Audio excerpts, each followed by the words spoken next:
నానా ఇడ్చబెట్టి మా గణపతి నిమజ్జనం ఉంది. ఎటు పోయేది లేదు. పోయినసారి ఏం చేసినావురా? అబ్బా నాన్న 3 స్టెప్లు ఎగిరి నీకు ఇంత పులిహోర తీసుకొని వస్తా. అట్లా ఆశ చెప్పిన నాగం చేసినావు. నాన్న ఆగి.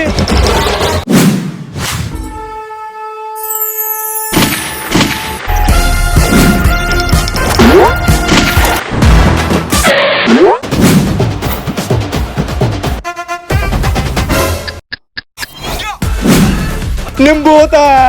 అయితే ఒక మంచి మట్టి గణపతి వేసిపో. నానా ఎలుక మంచిగానే ఉంది గాని గణపతి ఎదురా గుట్టోడా.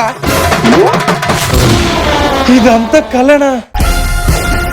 అవన్నీ ఏంది నానా? పక్క గల్లి గణపతి దగ్గర అన్న సత్రం పెడుతుర్రా. మరి నువ్వెందుకు అడుగుతు?